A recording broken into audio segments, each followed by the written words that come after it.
Lesson on shopping in French. Merci beaucoup. Keith is a be in the room with real people kind of learner, so he loves the live online classes with our language experts. Okay, class. Vos está pronto. Estamos prontos. However you learn, Babbel makes it easy. Try Babbel for free at babbel.com. BABBEL.com.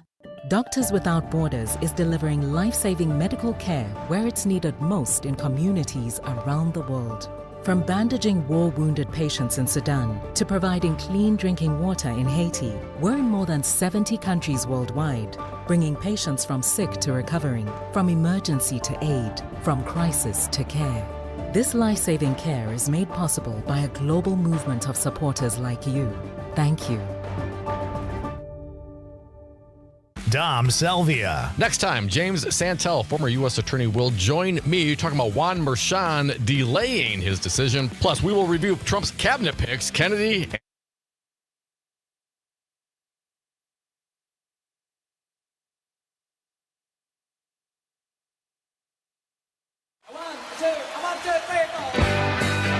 Broadcasting live from the Civic Media Studios in Green Bay, this is Nite Lite with Pete Schwaba, your inside source on everything entertainment from Wisconsin to Hollywood. Whatever gets you through the night, it's all right.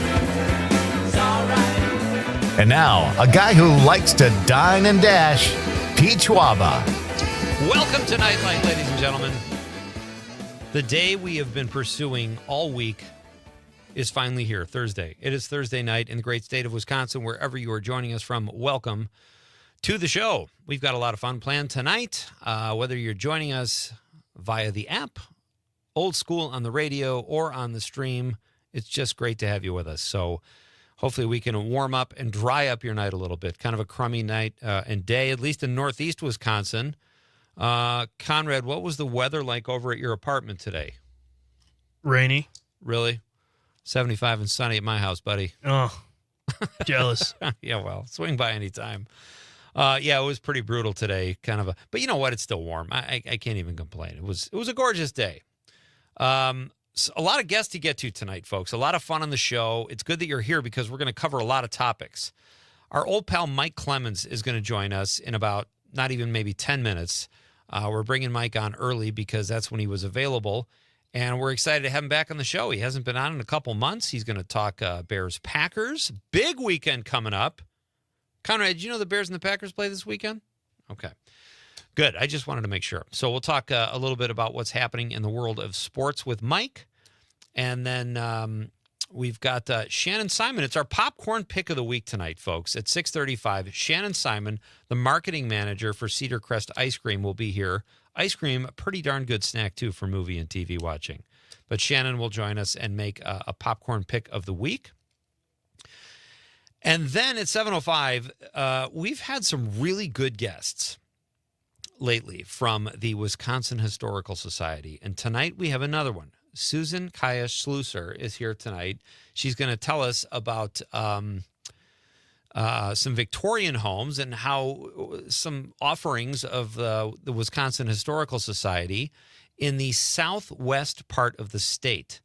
And there's the Villa Louis. I hope I'm saying that right. It's either the Villa Louis or the Villa Louis, a National Historic Landmark home on the southwest part of the state on the Mississippi River, and kind of how they celebrate holiday festivities. And Susan is going to tell us all about what they have to offer this time of year and give us a little bit of an education on the Victorian Christmases of days long ago.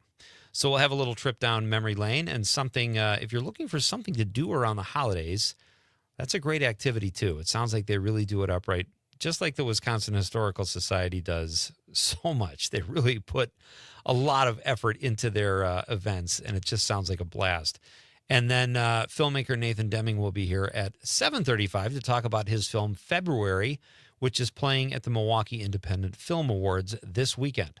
Nathan has been on the show before. He's an up-and-coming filmmaker, and I absolutely love his stuff. He's a really, really talented filmmaker. So he will join us at 7:35. So that's a lot of show. You know, I kind of went back and forth today, too, on the question, ladies and gentlemen. But I think we're going to go with something very basic. opening next week, November 22nd, kicking off the holiday box office season with not necessarily holiday films, but two films that are being called sort of Barbenheimer 2.0, Barbenheimer Lite, whatever, Wicked and Gladiator 2, also known as Glicked. And I don't know if Matt Miller coined that phrase on the show last week for the first time or if he got it somewhere else, but I wanted to footnote. So the question tonight is, what film are you more excited to see? If not in theaters, waiting for it to come to streaming. What are you most excited to see, Wicked or Gladiator 2? They're both reviewing very well. And Wicked is like crushing. The early buzz from the critics is incredible. So it'll be interesting to see. I think Gladiator 2 has a very good buzz too. I don't even know what film I'm more excited to see, to be honest. Probably my inclination is more that I'd be interested in Gladiator 2 because I like the first one so much. I love Denzel Washington. Paul Mescal seems like a really good actor, a good cast for this role. However, I have never seen Wicked. I have not seen the Broadway show. My daughter, I've heard her sing songs from it in competition. The music is beautiful. But due to the buzz alone, I'm going to buck my own trend, and I'm going to say Wicked because it is supposed to be an absolute spectacle. So I am looking more forward to seeing Wicked than Gladiator 2. It's close, but I'm going with Wicked. So what say you? What are you more excited to see on Glicked Barbenheimer 2.0 Lite weekend, which is next weekend? Gladiator 2 or Wicked? I say Wicked. 855-752-4842, 855-75-CIVIC. Conrad, I think we need you to weigh in. I'm actually really excited to see Wicked Really? Okay. because, like, I seen the first Gladiator. I know the story, but it's nice to, like you, I haven't seen any Broadway plays of it. So I'm excited to see a new story. It's really interesting you say that because that's kind of what got me to lean toward Wicked. And I meant to say this in my choice. I kind of have a sense of Gladiator. I kind of know what I'm getting. And I'm sure it'll be good. But I'm really excited to see a film that critics like 100% are raving about so far. And there's no reviews up yet. But there is a buzz. So I'm excited. So let us know what you think, folks. Always more fun when you guys weigh in. You can text us on the app. You can go old school at 855-752-4842 or text us on the stream. We're on Facebook, Twitter. What else, Conrad? What am I missing? YouTube? Yes, we are on Facebook, Nightlight with Pete Schwaba, WISS and WGBW. YouTube, we're under WGBW or Civic Media. And on Twitter, Civic Media or WGBW. Reach out any way you can, folks, but just reach out. We got a lot of show tonight. As I mentioned, Mike Clemens will be joining us very shortly. Let me know when we have Mike Conrad. I think he'll be I'm very excited to talk to Mike. And there is a big weekend. So we're going to start, I think tomorrow night, our question, we'll do like a Bears-Packers thing. That could be fun. Packers. But for tonight, really, Conrad's picking the Packers. Well, if you've watched the Bears play the last 3 weeks, you have to be crazy not to. Yeah. Like if I was a betting man, it's not even close. But we'll ask Mike what he thinks. That'll be fun. But it is a big weekend. So we'll get your picks tomorrow night because I think we do sports every once in a while, and this is like a just a fun weekend in the NFL. I think even most people are fans that live in Green Bay or even Chicago, but this game is a little different. There's history. There's all kinds of nostalgia with these two teams. And we'll talk about that with Mike, who joins us now. Is it true that Mike Clemens is on the phone, Conrad? Yeah. Oh, my gosh. Mike, how are you? Hi, Pete. How are you, man? I am doing much better now that I hear your voice, buddy. It's great to have you back on the show. You're talking about the history and the nostalgia of over 100 years between the Bears and the Packers. I think it goes back to 1921. And when Matt LaFleur first got here, already now 6 years ago, you remember it was like the Bears had that big buildup. Oh, this is the 100th year of the Chicago Bears. Yes. And there was all this hype, and it was in prime time, and Aaron Rodgers and company beat them in a low-scoring game, like a defensive game, like 10-3 or something like that. But it was Matt LaFleur's first game as the new head coach, and, They went into Soldier Field and beat the Bears. And back then, or for the first 2 or 3 years, you'd say to LaFleur, "Hey, you're playing the Bears this week. You're playing the Vikings. Any rivalry stuff?" And you don't want to hear about it. It's the next game. We're focusing only on this game. We're not talking about the schedule later this week. It's just we got to win this game and this game only, and this is all we're focusing on. And he wasn't big on, like, he moved a lot of the historic photos of Favre and Starr and those guys in the hallway. He moved them out to where the fans could see them when they take the stadium tour, because they'd spend hundreds, thousands of dollars in these things. And it's more about now and this team right now. Yet last night, maybe it sunk in a little bit. He had them produce a video of that. I mean, apparently they were showing clips of guys in leather helmets, in black and white, running in the mud. Wow.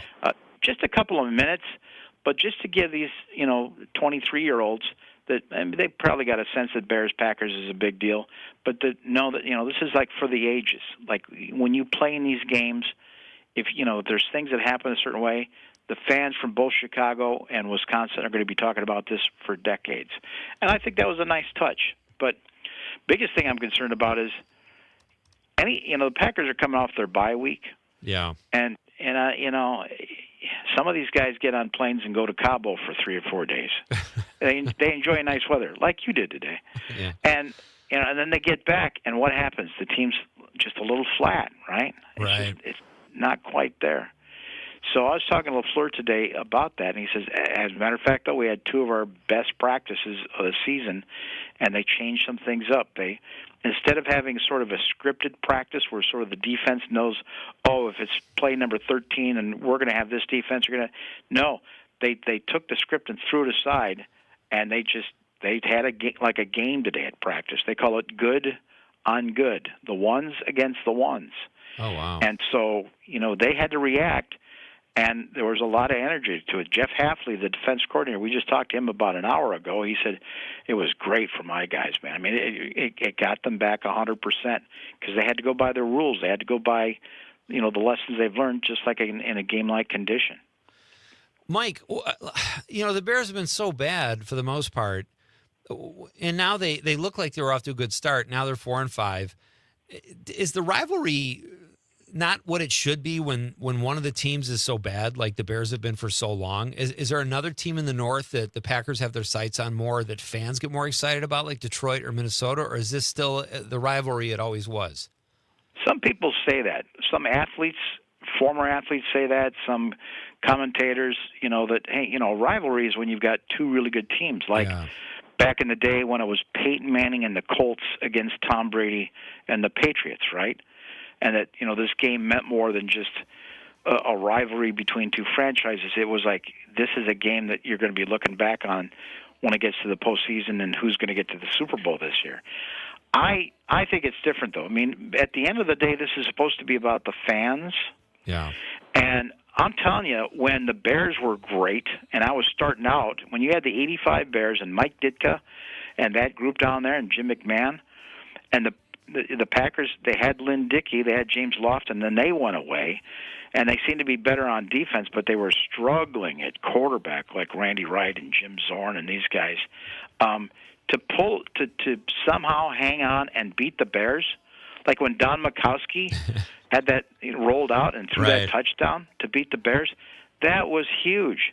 So I don't think both teams, if the Bears win this thing, Hey, Mike, we're about to get cut off. Can we pick up right there after a very quick break? You bet. Thanks so much, buddy. Okay, Mike Clemens is here.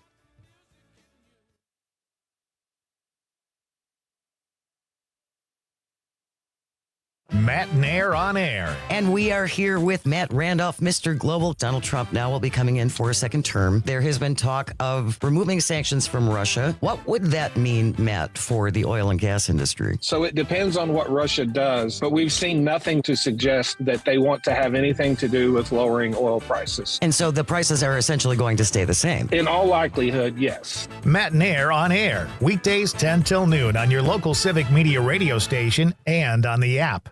What I know about courage, I learned from my adoptive mom. She said sometimes you just gotta hold on and know we'll get through this. Mom, we are so high up. Hold my hand. No, you hold my hand. Here we go.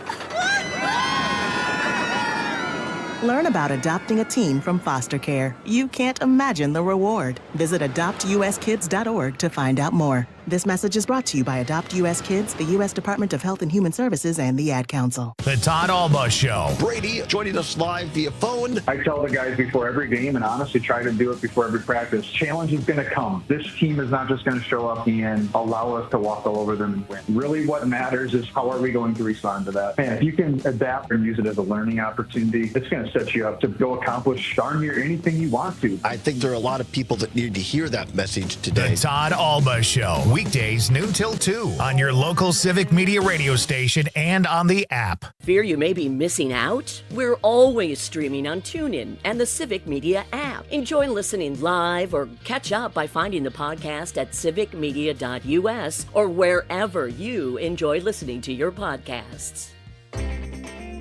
We've all felt left out. And for people who move to this country, that feeling lasts more than a moment. We can change that. Learn.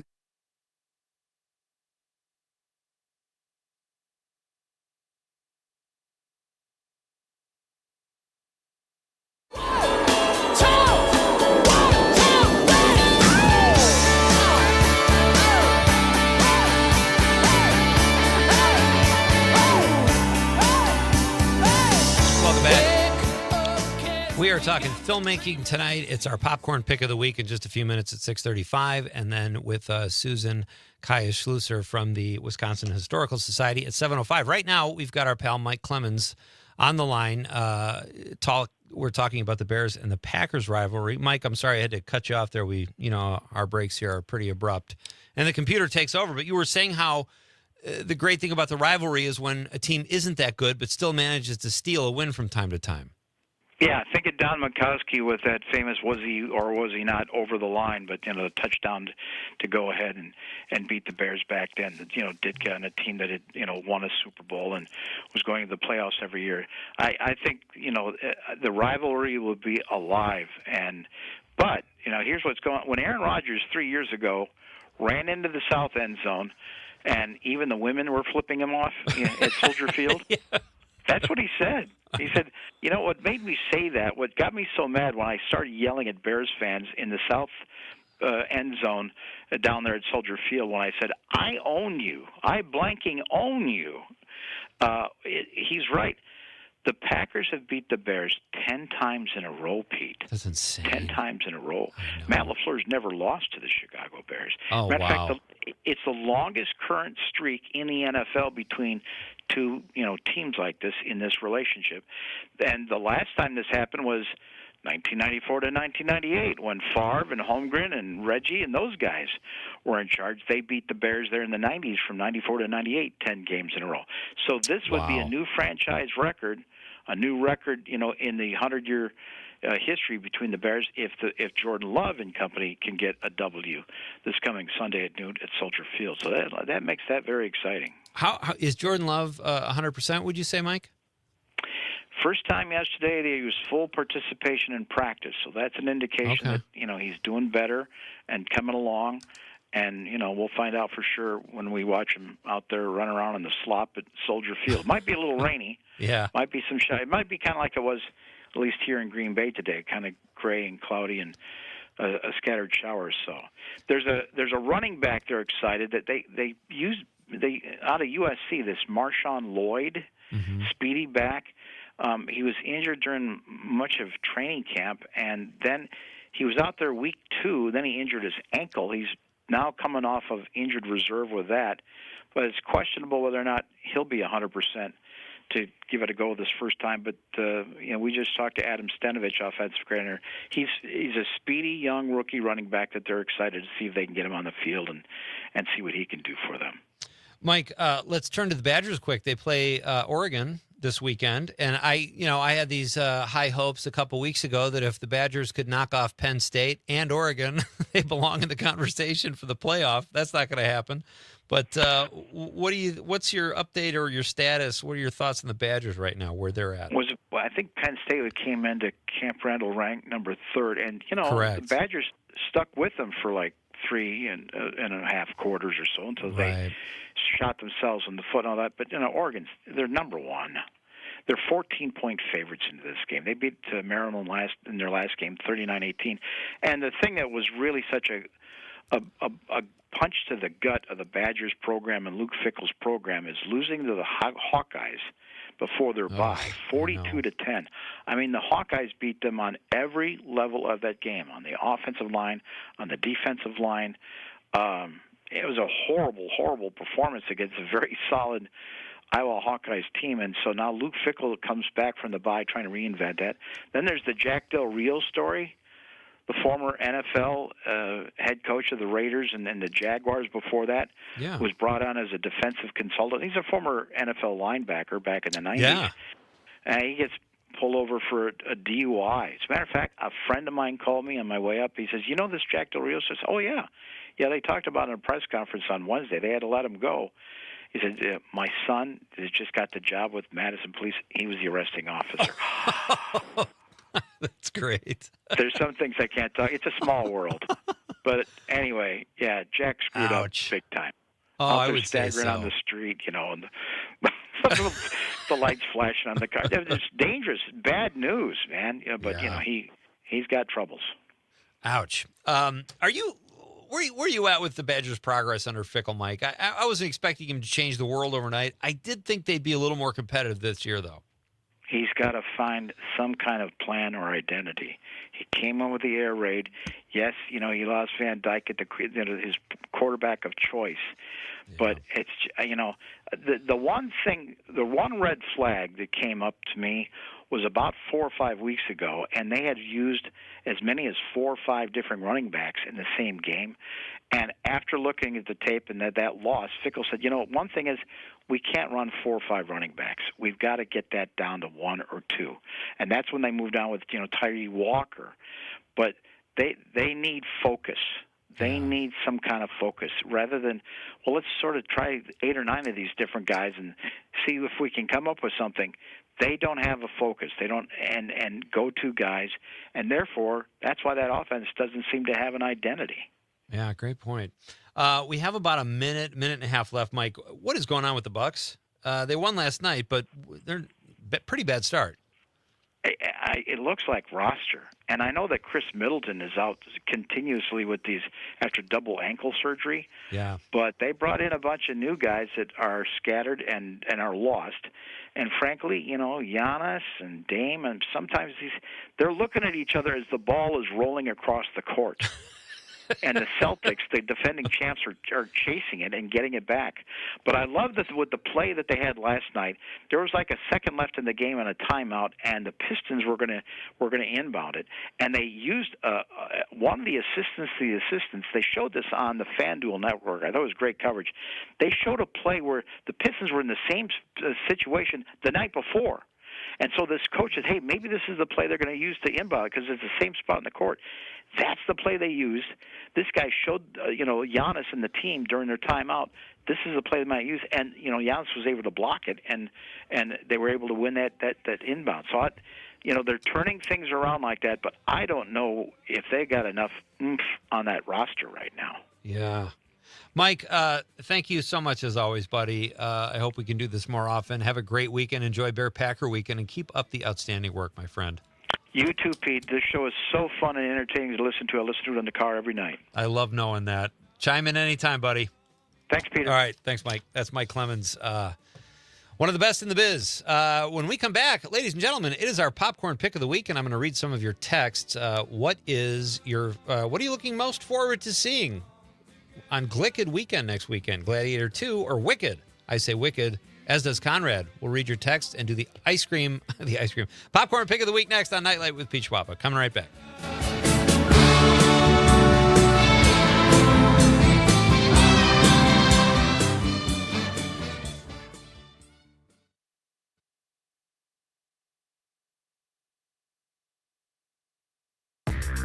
This is your hometown radio, Refreshed, keeping you informed, entertained, and connected locally across the Civic Media Network.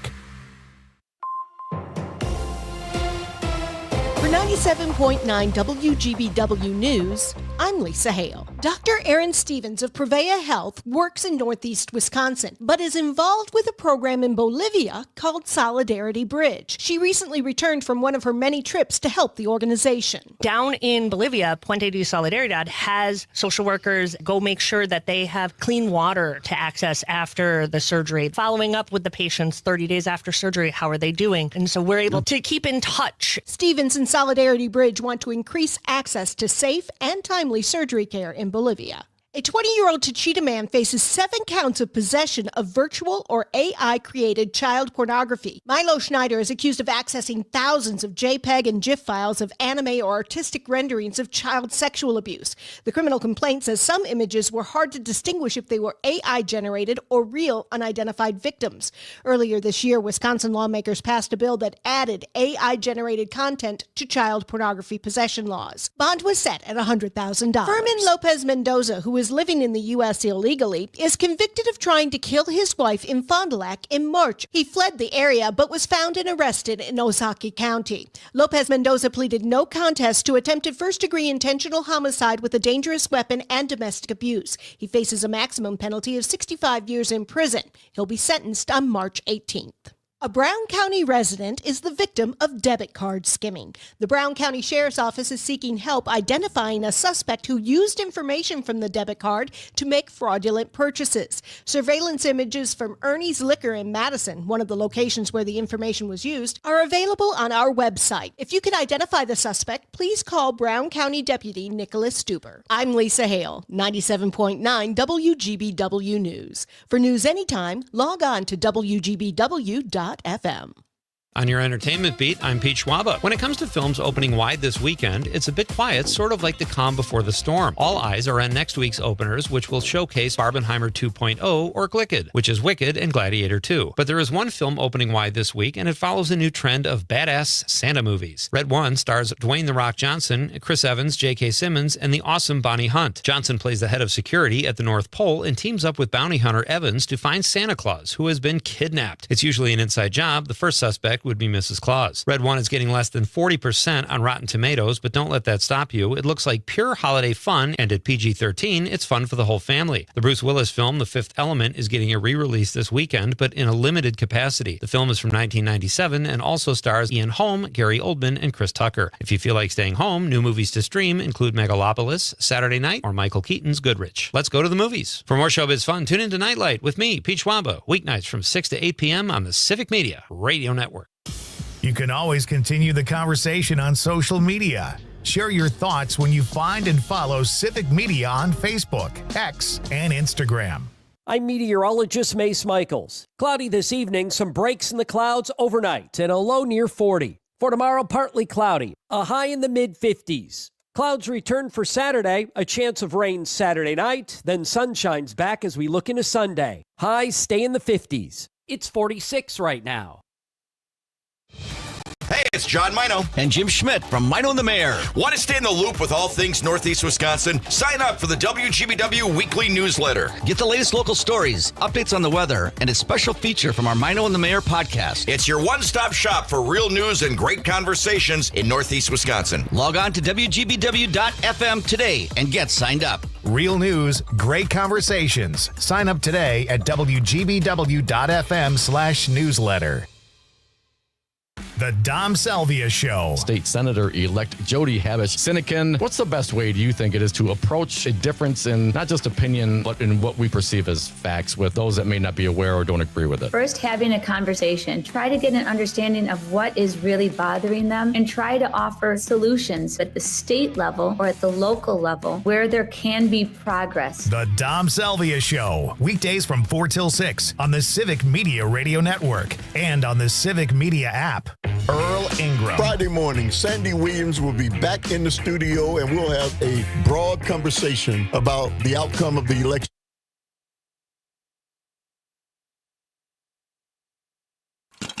It's time for the Nightlight Popcorn Pick of the Week, where we recommend a movie that you'll either enjoy or won't. Here's your host, Pete Schwaba. Welcome back, ladies and gentlemen. So great to talk to Mike Clemens. And It's so great to make our popcorn pick of the week. We do every Thursday. We have a guest on who gives us a movie pick after we discuss movie snacks and movies and TV and all that kind of fun stuff.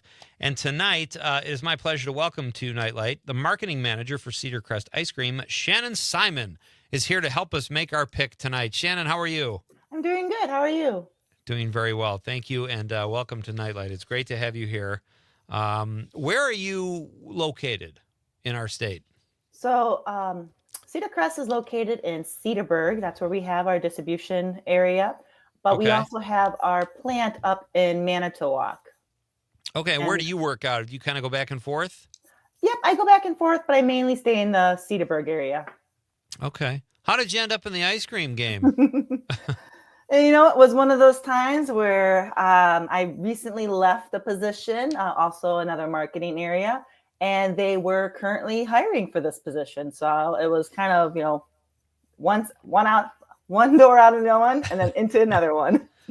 So it's not like it's been your lifelong dream to be in this racket, but I assume it's kind of fun to work with a tasty treat like ice cream. Oh, absolutely. Yeah, me and my family moved to West Bend, and that's kind of when we started making changes. And, Cedarburg being just 15, 20 minutes away, it's been great having that, short commute. And then also every now and then I'll go up to the Manitowoc parlor and, work with them on what ideas that we have available. That's so fun. So what do you have a favorite ice cream flavor? I do. My favorite is the Wisconsin Campfire S'mores. And then before that, or actually that was my long-term favorite, but then just recently this past year, I'm a huge fan of Paul Bunyan, which was our last 4-H winning flavor of last year. Okay, what's in that? What's in the Paul That Bunyan? is a vanilla bean ice cream with a maple swirl. And then I love how when the kids pitched this, they said it was chocolate covered pretzel logs and Butterfinger sawdust. So the way that they sold that really kind of puts you in that whole lumberjack vibes. It got you up in the North Woods where you're like, yeah, this is Wisconsin. We got to celebrate our lodging industry. The Paul Bunyan flavor doesn't have a hint of a blue ox odor to it or anything like that. There's no tomfoolery going on there. Okay. I was just looking at your webpage here, and this caught my attention. I got to be honest. I used to freak out at custard because I only saw custard in donuts, and I thought it looked kind of gross. So the idea of frozen custard, I thought that's what I was getting. Custard, as it turns out, is basically ice cream, correct? Mm-hmm. And it's absolutely delicious. And I see this this flavor you have here, love peanut butter flavored custard with a rich fudge ribbon and fudge chunks. How The good does peanut that butter. sound? I haven't tried that particular one. Okay. I tried the strawberry cheesecake, and that one is delicious. How about this one? How about banana split? All I'm not a wrapped banana together. person. You're not a banana person? I'm not a banana person. So, if you love banana, that might be awesome. I've stayed clear of it so far, but you know what? It's going to be one of those days where I'm up at the parlor. I'm going to try every flavor that they have offering. Okay. Conrad, where you at with the banana split ice cream? I think I love banana split. So You like an actual banana split? so I got to imagine I'd like the ice cream. I would think so. I would imagine. And then here's one. You got two, Shannon. Black walnut. That sounds delicious. I haven't had that one either. Okay. But, That's okay. I don't expect you to go the around with maple this. ice cream. I haven't had everything yet. Just, I'm slowly enjoying my way. All right. Give me your top 3 so far Cedar Crest ice cream flavors. All right. So my number one is still the Wisconsin Campfire S'mores. And that's Okay. mostly because of that marshmallow fluff swirl in there. I do like the watermelon sherbet. It's a great summer one. I just recently opened that pint the other night, and I was like, "Oh, this is delicious!" And I wish it was 80 degrees out still, but Turn up the heat in the house and wolf it down. and you know what? I have one of those classic favorites as the chocolate chip cookie dough. Okay. Do you make I assume you do, but I don't want to make assumptions, a peanut butter chocolate? That's one I can't ever say no to, regardless of whether it's frozen yogurt, custard, ice cream, whatever. Does Cedar Crest have that flavor? We have a variety of peanut butter and chocolate. So I think one of them is one of our Mackinac flavors with like peanut butter and fudge. Ooh, yeah. There's a peanut butter extreme. So if you really love peanut butter, I want to say that one's a peanut butter ice cream with peanut butter chunks, and then like a chocolate swirl. What is extreme? That kind of scares me a little bit. I feel like I'm gonna smell like peanut butter for 5 days. But everything's extreme. Right. There's extreme Doritos. I can't handle the intensity. But what is the peanut butter extreme? Is that just crazy amounts of peanut butter? Pretty much. I think I'd have to look that one up, but I want to say it's definitely a peanut butter ice cream with peanut butter chunks, or your peanut butter cups, and then a chocolate swirl in there. All right. Here I have two favorites of Cedar Crest I'm looking at right now. And I could easily see myself in flavor country watching my favorite TV show with After Dinner Mint, which looks like little bits of mint candy in it. Looks delicious. And then I don't even know what's in this. It's a little overwhelming, but Big Muddy. Big Muddy. That actually is one of our other 4-H flavor contestant winners. I can't say what year. Flip through the book here. That's dark chocolate ice cream with a caramel swirl and brownie pieces. So what does 4-H have to do with this? What gives them the authority?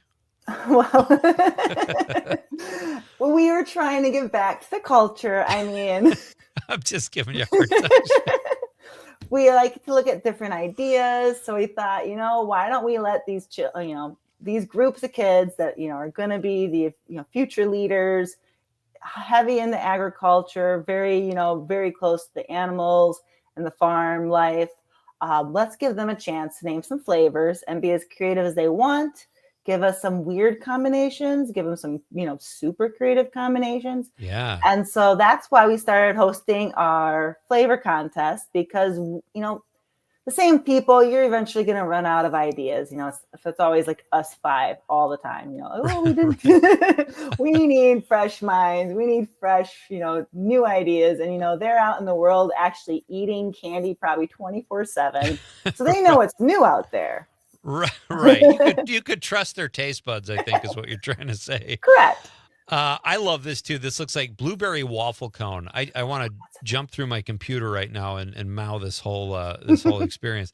What, Shannon, let me ask you, when you sit down at home to do some serious binge watching of color television or a movie you've been looking forward to, what kind of ice cream would that affect your ice cream choice based on, like, if you're going to watch true crime or rom-com or something like that? Nope. Like I said, I usually go with the ones that's, I already opened in the top freezer. Very rarely I'd be like, you know what, this is a downstairs freezer chest ice cream I have to go and look for. I like to eat just one thing at a time, finish it off, and then go to the next one. Okay. Very good. All right. And how do you guys find new flavors, and how do we get involved in the taste testing committee? Conrad and I would love a nice big bowl of ice cream right about now. Oh, sure. I could always bring samples up. So right now could you be here by 8? Tomorrow. Okay. Sorry. Go ahead. So right now we are closing our flavor contest with the 4-H committee. Me and, the owners, the Colway family, we will review all the ideas, and then we'll pick probably our definitely top favorites. And then we will go and source to make sure that we can get those ingredients.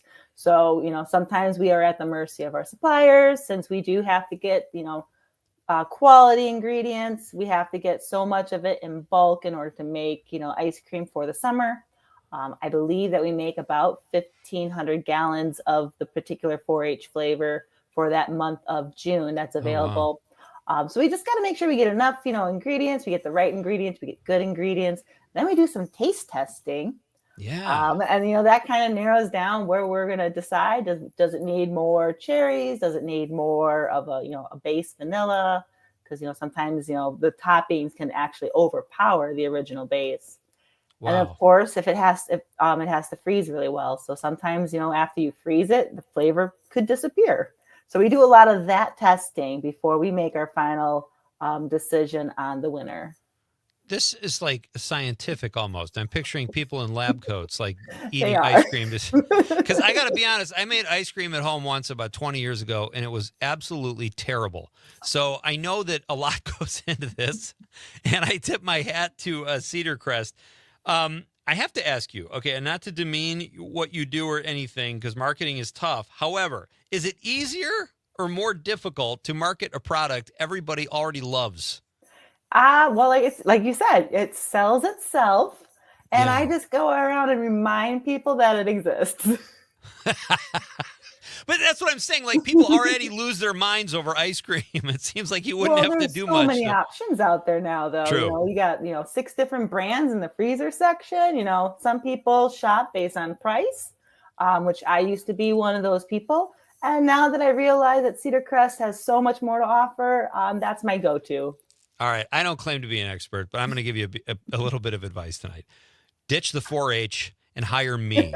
I will test everything you have. Conrad and I will come down there. We'll rent a van, and you can stock it up with ice cream, and we'll just go in the back with a spoon and go to town. How does that sound? Well, you better pace yourself. All right. That's good advice. Do you get a discount? I do. Nice. What are we looking at? I believe the employees get maybe like a 10%, not too much. Oh. Jeez, that's kind of, I think you get a little more. You want me I to make a also phone have call? to buy it you either have to buy it at the Cedarburg office, or you buy it at the Manitowoc office as well. So I can't go to like Target and be like, hey, I work here. I get a discount on this. Yeah. You don't want to be going into Target and pulling rank. Right. That's not cool. All right. So it is that time of the interview, Shannon. And thank you. You're a great sport. Thank you for your time tonight. I hope we didn't scare you off, and I hope you'll come back again sometime to talk about your absolutely amazing ice cream. I do buy it in the little pint because because if I do that, I know I won't eat too much. If I buy a gallon of ice cream on one of my cheat days, exactly, it's gone. So I like that Cedar Crest has like the perfect size for me. Anyway, I don't know, Conrad, what kind of ice cream? Yeah, I do the same thing. Yeah, you gotta, right? You can't go crazy. Yeah, I will say, I like bubblegum, and I saw that one on there. Ooh, I love bubblegum ice cream. Is that a good one? So Shannon? I might go and buy that later. Okay. All right. So for you to like bubblegum ice cream, do you eat the gum pieces? Do you like accumulate them in your mouth and chew on them? Because that was one of those that, we constantly get asked, why don't you have this in retail? Why don't you have it in retail? And I'm like, well, are you going to eat bubblegum when you get home? Interesting. That's a good point. I mean, in the past, I just, kind of spit out the after, but yeah. So do you like just the bubblegum flavored ice cream? Yes. Or do you have to have that bubblegum pieces in there? No, I don't have to have the bubblegum pieces in there. I just like the flavor. Just like the flavor. Oh, keep that in mind. That's good. Something to ponder. Okay. Right? Very well done. All right. This is excellent. All right. So, Shannon, give us your popcorn pick, or in this case, ice cream pick of the week for a movie. What are you picking? Like any movie? It could be a classic. It could be something you're expecting to see soon, or holiday film, something you're going to do with your kids, or your all-time favorite. We need a recommendation here to eat ice cream too. To eat ice cream too. You know what? Since it's being the holiday season, I am all about Lord of the Rings or The Hobbit. You can pick either of those series. Okay. That's a whole series recommendation. You gave us a lot of bang for our buck, not just one movie. Thank you so much. Keep up the great work. It was great to meet you, and I hope we get to do this again. And you made us want to eat ice cream, so I think you crushed your job tonight. I'll make sure I'll bring some samples next time. Please do. You're welcome anytime. All right, Shannon Simon, thanks so much. That's our popcorn pick of the week. Anything with The Hobbit or Lord of the Rings? Yeah. I know you're a fan, right? Actually, no, that was the one series that I was like, I haven't. Oh, that's right. You're not a fan. My dad is. Oh, Steve likes it. That's Yeah. right. All right. I got to check those out. I still haven't seen them either. All right, we're going to read some texts coming when we come back. Our question tonight is Gladiator 2 or Wicked? What are you most looking forward to seeing on Barbenheimer 2.0 or Glicked Weekend, which is next weekend? This is Pete Schwaba and Nightlight on the Civic Media Radio Network.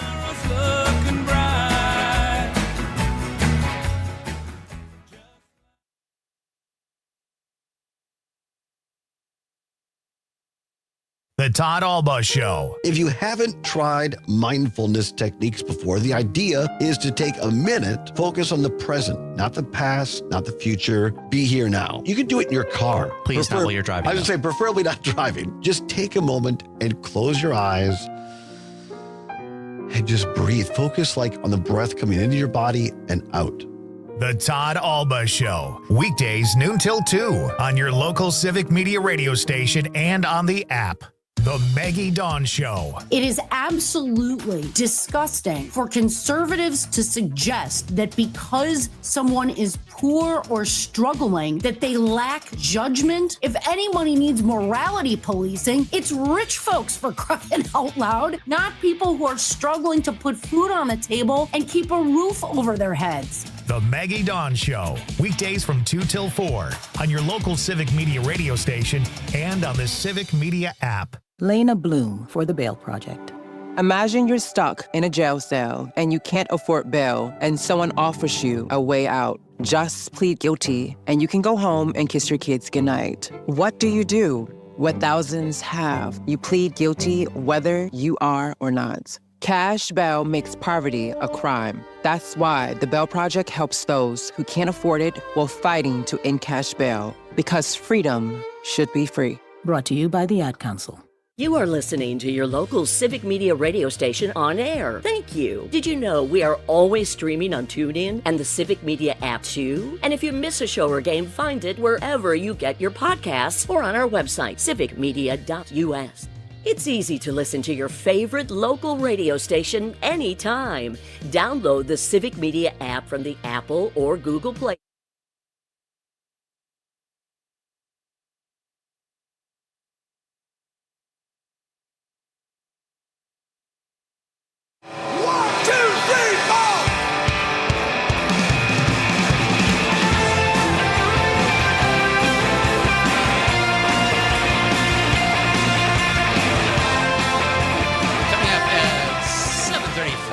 Filmmaker Nathan Deming will be joining me to discuss his film February. Nathan is a Wisconsin native, I believe grew up in the Eau Claire area, and a really, really talented filmmaker. So he will be here at the bottom of the hour. And then Susan Kaya Slusser will be here from the Wisconsin Historical Society to discuss some of the things they have going on in southwest Wisconsin with their Victorian, it's called, I think it was the Dousman family, but we'll hear all about this from Susan. I don't want to try to, I'm going to have her explain it, but she is, she's going to be a fun guest, and they've brought us some really cool guests, Rebecca at the Wisconsin Historical Society, and it's fun to learn about our state's history. So often people from their organization come on, and I had no idea, like, that these people lived in Wisconsin, or that they were part of the history or the fabric of our past. It's so cool to talk to people from the Historical Society. And tonight's question is, what are you most looking forward to next weekend? It is a big weekend at the theaters, folks. Barbenheimer 2.0, or Glicket, as it is being called. 2 huge releases next week, Gladiator 2 and Wicked. So the question tonight is, what movie release of those 2 are you most looking forward to, Wicked or Gladiator 2? I say Wicked. Conrad actually says Wicked. And it's, you know what I think it is, Conrad? Is just, I loved Gladiator. I really did. I thought it was great. And it's kind of like what you said before. I'm really looking forward to this one too, but I kind of feel like I know the story will be different, but not enough that's making me look more forward to it than something that is a spectacle like Wicked is supposed to be. So that will be fun. But I was a little surprised you chose Wicked. Your dress you look like a burly lumberjack there in that. It's warm. It is, and you're under the weather, so it's good that you get core temperature down. So yesterday. But wait, did you just cut down a tree before you came into the studio today? I'm curious. Honestly, I did. You chopped your way to the studio. But it fell on my roof, and now it's a mess. All right. You can stay here tonight. So I'm actually really excited for that Christmas movie, the Miller's Crossing, I believe it is. Christmas time at Miller's Point. Miller's Point, yeah. That's it. I didn't see the trailer before, but yesterday I saw it, and I thought it looked great. That's the one with Michael Cera, right? Yeah. I want to see that too. I'm excited to see that. Here's a couple new texts from the 920. Wicked all the way. I didn't even know they were making a Gladiator sequel. I'm tired of sequels.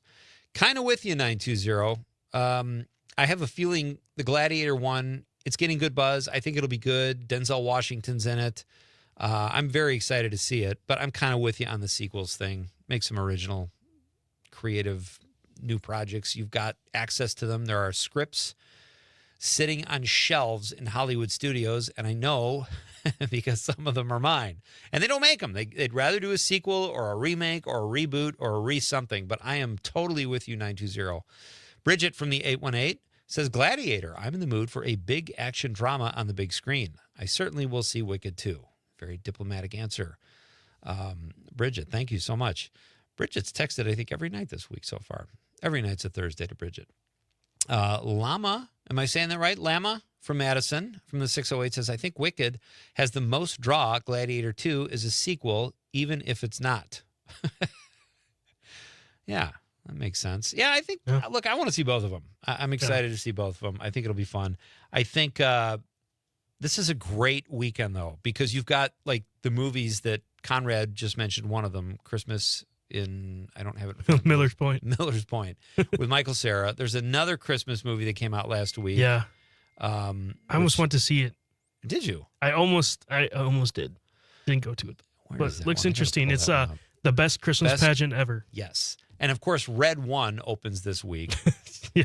And we learn that Dwayne Johnson pees in bottles. Yes, he does. books himself a little tight and gets behind. Apparently, he's late every day on the movie set, but they don't care because they expect it because he's so busy. And it's not like he holds up production, although I'm sure he does sometimes, but it's forgivable because he's Dwayne Johnson. He's a draw, and he could probably crush you. So they look the other way. But he did admit it to peeing in bottles, like when he's in a hurry. I mean, if you are that busy that you can't take 30 seconds to go into a restroom. Plus, have you ever tried to pee into a bottle when you're driving? It's a little tough. Most bottles are not the opening. You have to have like stellar aim. If you had a bump, forget about it. That new car smell is gone, baby. It's terrible. So I thought that was kind of funny, but I'm not surprised. He's kind of seems like a quirky guy. So it was interesting what Mike was saying about the Bears and the Packers, and the Packers have to be heavy favorites. I actually haven't seen what the lines are looking like, but I'm assuming so because Eberflus is still as the coach there. Oh, he is so out. So that's a negative. I don't know one fellow Bear fan that wants anything to do with that guy. They're spiraling. They've got to clean house again, and they just did it 3 years ago. Not even 3 years ago.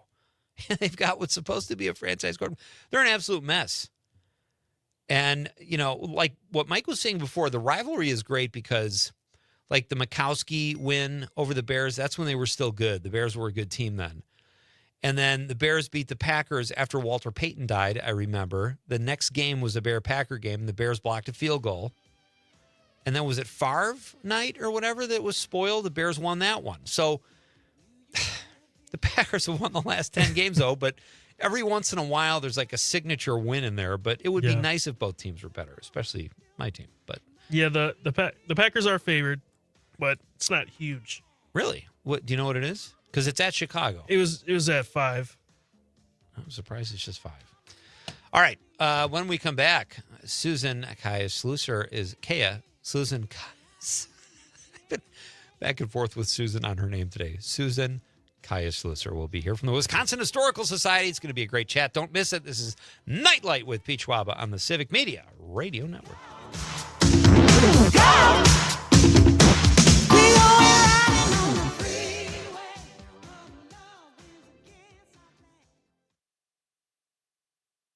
Maggie Dawn. Do you need some good news? I know I do. Next, I'll be joined by Terry Barr for what's good, local, and overlooked in Wisconsin. The Maggie Dawn Show. Weekday afternoons from 2 till 4. The Dom Salvia Show. I had somebody recently in one of the classes I was teaching saying to me, I don't do politics, Mr. Santel. I don't spend all my time watching MSNBC and reading the opinion columns. I get that. You might not do politics, but sooner or later, politics is going to do you. Yeah. You got to have some basic level of understanding of what government is about and how it functions and a little bit of the history of it. You need to do enough. The Dom Salvia Show. Weekdays from 4 till 6 on the Civic Media Radio Network and on the Civic Media app. Enjoying this local program? Find the complete Civic Media lineup at civicmedia.us or the Civic Media app. You're listening to the Talk of Green Bay. WGBW 1590 AM Denmark. W250CV Green Bay. And always streaming on the Civic Media app. ABC News, I'm Richard Cantu. An ABC News exclusive testimony that Attorney General nominee Matt Gaetz is alleged to have had sex with an underage female. House Ethics Committee investigation, which looked into similar allegations. And it's over the course of that investigation that ABC News has now learned that this woman in question said that Matt Gaetz had sex with her when she was 17 years old, and he was a member of Congress. ABC's Jay O'Brien. In a statement to ABC News, Gaetz called the allegations invented. President-elect Trump will nominate Robert F. Kennedy Jr. as Health and Human Services Secretary. It may be the first newly filed case in the 2021 insurrection since the election, charging former Detroit Lions linebacker Leander Williams with engaging in a series of assaults on law enforcement that day. Williams arrested in Savannah, Georgia. He has not yet entered a plea to the charges. This is ABC News. Trying to find a place to stay in Green Bay for the big draft? Go to simpleliferentals.com. Vacation rentals made simple. Our dedicated team of local experts have a passion for hospitality, creating seamless guest experiences for guests. Experience the NFL draft in a vacation home instead of a hotel room. With seamless check-in and check-out procedures and round-the-clock dedicated support, you'll enjoy the convenience of instant online booking at simpleliferentals.com, guaranteeing you a stress-free start to your vacation. simpleliferentals.com. Home ownership. At Progressive, we know it's part of the American dream. It's winds blowing across a fruited plain, and also your new fire pit, which subsequently sets your gazebo ablaze. It's hard-hitting football, and an even harder-hitting price estimate from your general contractor. That's a star-spangled bummer. It's also round-the-clock protection when you bundle your home and auto with Progressive, which can help keep the American dream of home ownership alive and kicking. Get a quote at Progressive.com. Progressive Casualty Insurance Company affiliates and other insurers. Not available in all states. For 97.9 WGBW News, I'm Lisa Hale. The Wisconsin Public Service Commission voted last week to approve rate increases in 2025 and again in 2026. Preliminary estimates show the average residential We Energies customer will pay about $17 more for electricity and between $4 and $9 more for gas per month by 2026. The average WPS customer will see rates go up roughly $12 for electricity and $4 for gas over the same time period. The Public Service Commission expects to finalize the rate increase amount by the end of this year. The city of Green Bay will pay Myron Construction over $109,000 to remove the statues, monument, plaques, and features of the Packers Heritage Trail Plaza in downtown Green Bay. The city council approved the contract at its meeting this week. A luxury apartment complex will be built where the plaza currently sits at the corner of Washington and Cherry. A new location for the monument hasn't been announced. A voluntary drug and alcohol treatment facility will be moving into the former Borneman Nursing Home in Green Bay. At its meeting this week, the city council approved zoning changes that would allow an on-site kitchen for the facility. The Bucks win a thriller. Hi, I'm Mike Clemens with sports. The Bucks were down by 18, but came roaring back to force overtime on the way to a 127-120 win over the Pistons last night in Milwaukee. The Bucks were shorthanded. Doc Rivers. No Dame, no Chris Middleton, no Bobby Portis. So we're down to one living point guard on our team. Giannis finished the night with 59 points and talked about what he told the younger players filling in. Don't take these moments for granted. It's easy for me to kind of fold and say, guys are out. But no. We at the end of the day, you are here to do a job. which is compete. NFL, the Packers face the Bears in Chicago Sunday. I asked Lucas Van Ness who's going to replace Preston Smith on defense after he was traded to the Steelers. Regardless who's here, it's always been a next up mentality. Whether it's myself, Mosby, Cogs, JJ, we're all ready just to kind of fill in and help where we can, and that still stays the same. That's Packers defensive end Lucas Van Ness with Sports. I'm Mike Clemens. I'm Lisa Hale with WGBW News. Your news roundup in quick podcast form. You can find it anywhere at the WGBW website, WGBW.fm. I'm meteorologist Mace Michaels. Cloudy this evening, some breaks in the clouds overnight and a low near 40. For tomorrow, partly cloudy, a high in the mid-50s. Clouds return for Saturday, a chance of rain Saturday night, then sunshine's back as we look into Sunday. Highs stay in the 50s. It's 46 right now. The Dom Salvia Show. Jeannie from Eau Claire. I am thankful for Civic Media, the on-air talent, the technicians, the producers, the news staff, and especially Mr. Sage Wild. It's a very, very sad, shocking day for me, but I still have hope because I have hope in you guys. Keep up the great work. Thank you, Bye. Jeannie. You give us hope. Appreciate you listening. The Dom Salvia Show. Weekdays from 4 till 6 on the Civic Media Radio Network and on the Civic Media app. Not completing high school is more of a social thing than it was an academic thing. Even though all these years have passed, I still had that longing to have my diploma. At age 30, Carissa finished her high school diploma. If you're even considering getting your high school diploma, you can do it. No one gets a diploma alone. If you're thinking of finishing your high school diploma, you have help. Find free adult education classes near you at finishyourdiploma.org. That's finishyourdiploma.org. Brought to you by the Dollar General Literacy Foundation and the Ad Council. John Mino and Jim Schmidt. Join us on Friday for another edition of Mino and the Mayor, where the former Green Bay Packer will be joining us. And Paul Hanna.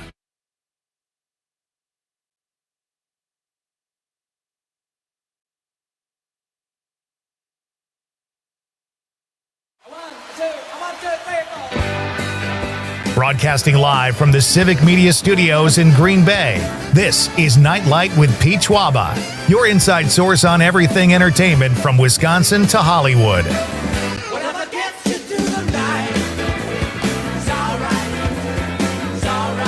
And now, a guy who loves to watch true crime, but only if it's shoplifting, Pete Schwaba. Welcome back to Nightlight.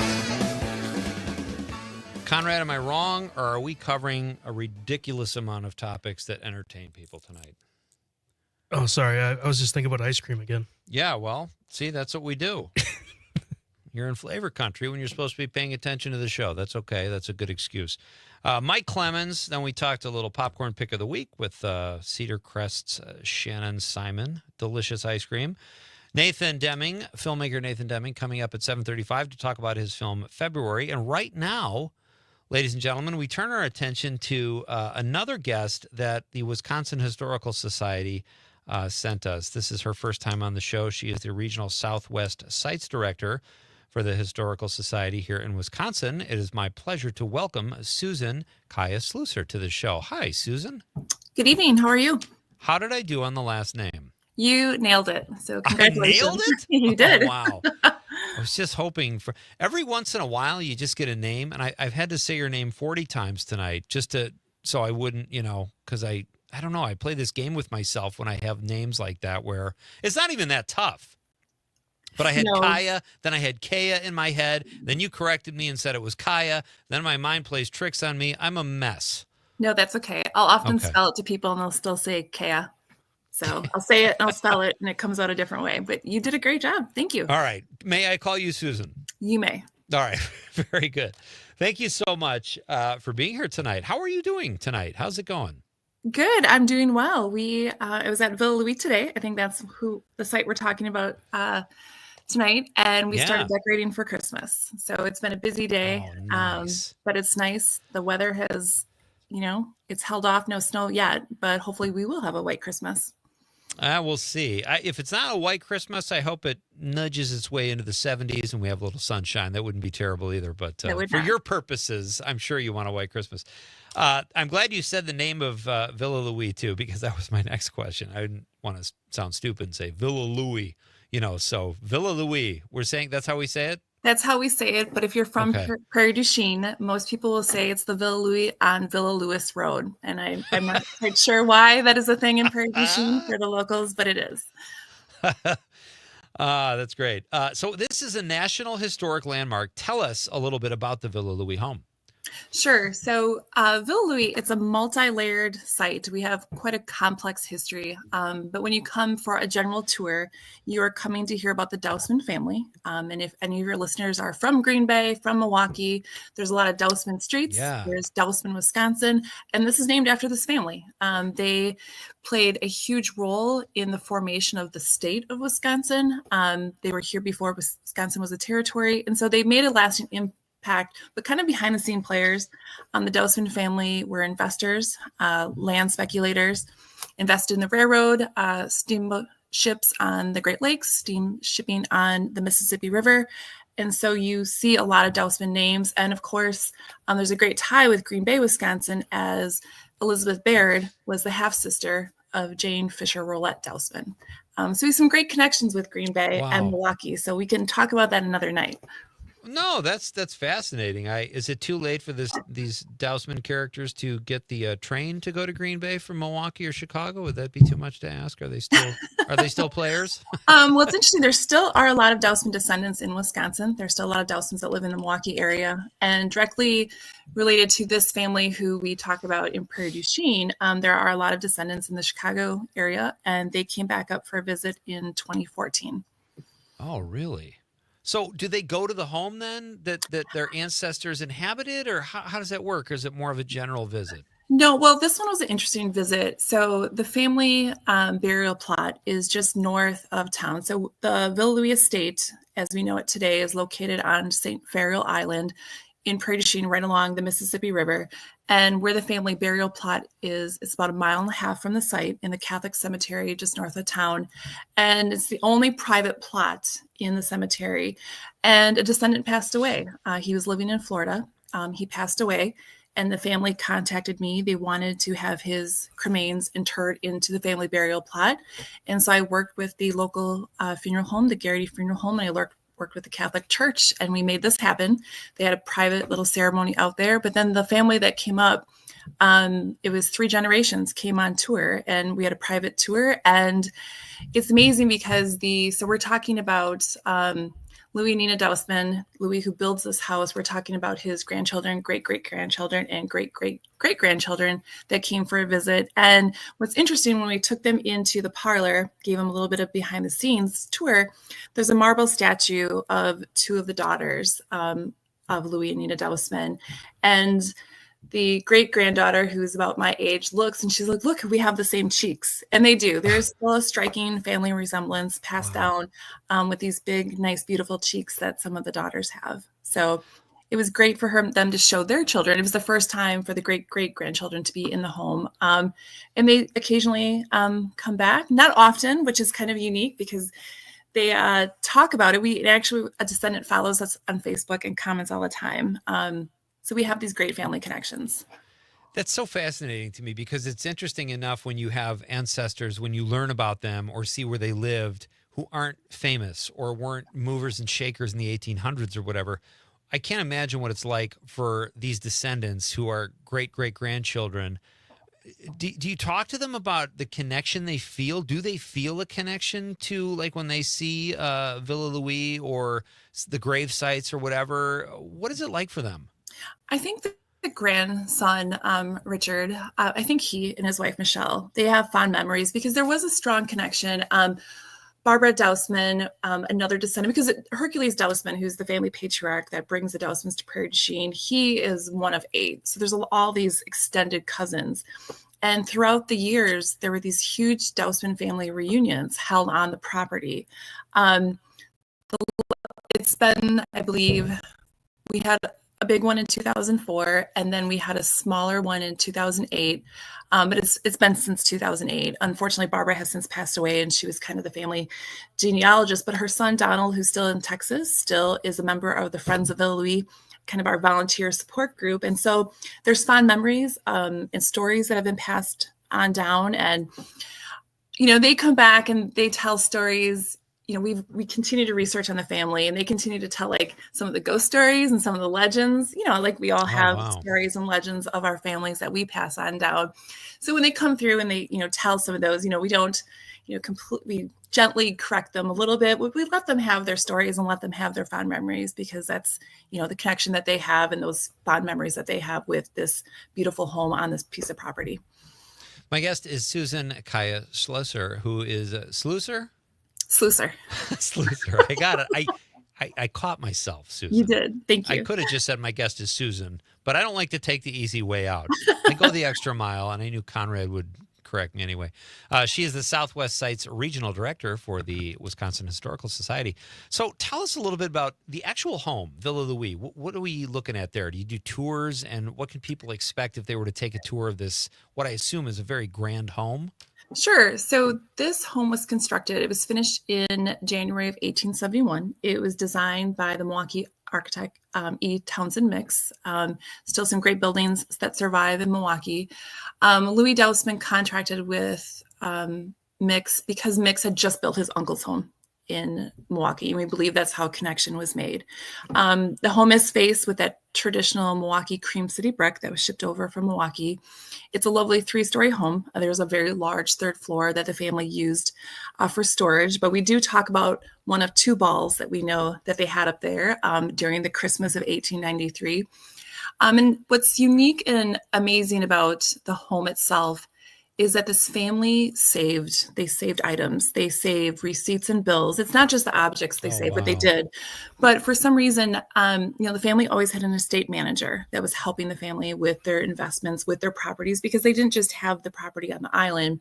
They had land in downtown Prairie du Chien, and they had 2 large farms north of Prairie du Chien. And so this estate manager would help the family maintain the properties, maintain a servant staff, maintain a labor staff.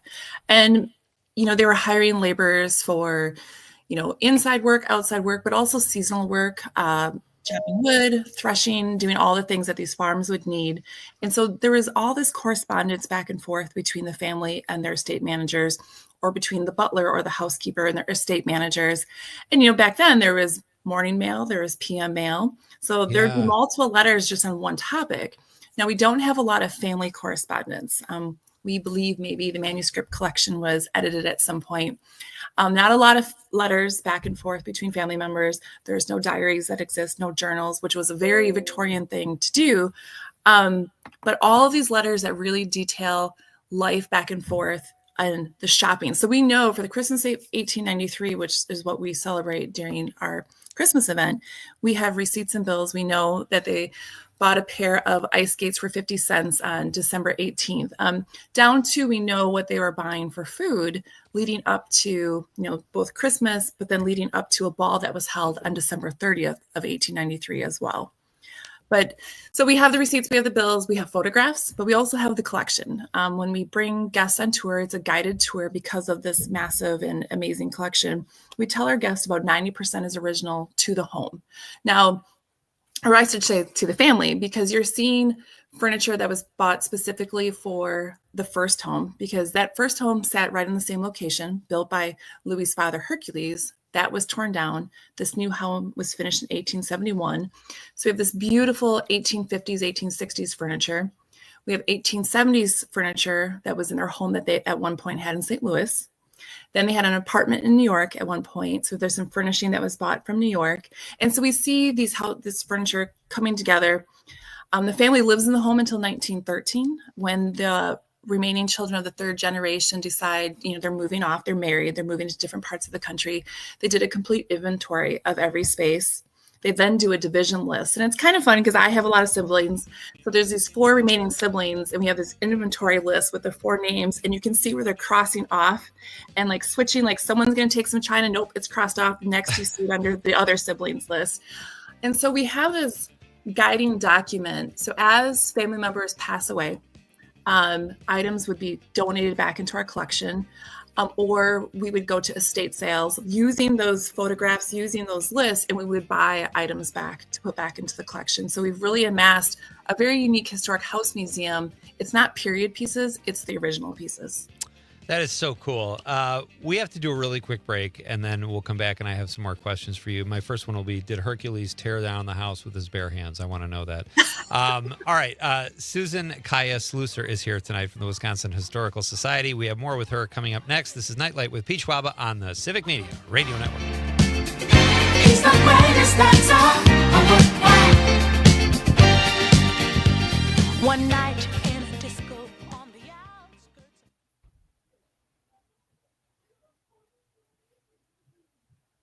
The Todd Alba Show. Managing editor of E-Bombs World, Mr. Peter Rapine. Google this week released a new product, the new AI overview. If you Google search, can I use gasoline to cook spaghetti? Google, it says, no, you can't use it to cook spaghetti, but you can use gasoline to make spicy spaghetti dishes. Not recommended. Do not do that. The Todd Alba Show. Weekdays noon till 2 on your local Civic Media radio station and on the app. The Maggie Dawn Show. Tom, your thoughts? I don't believe that people don't know who Trump is at this point, and they have willfully decided to ignore everything he has said in order to vote what they think is the most important thing. And that's what voting is all about. But you can't claim ignorance when it comes time that Trump is going to pull the trigger and do some things that are going to hurt you and your family. That's what's probably going to happen. Yeah. The Maggie Dawn Show. Weekdays from 2 till 4 on your local Civic Media radio station and on the Civic Media app. Doctors Without Borders is delivering life-saving medical care where it's needed most in communities around the world. From bandaging war-wounded patients in Sudan to providing clean drinking water in Haiti, we're in more than 70 countries worldwide, bringing patients from sick to recovering, from emergency to aid, from crisis to care. This life-saving care is made possible by a global movement of supporters like you. Thank you.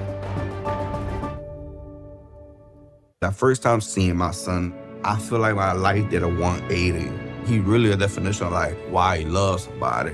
Through all of fatherhood's first, never stop being a dad. Visit fatherhood.gov to hear more. Brought to you by the U.S. Department of Health and Human Services and the Ad Council. You are never far away from your favorite radio station. We're always streaming on TuneIn and the Civic Media app. And if you missed your favorite show or game, listen to a podcast of it.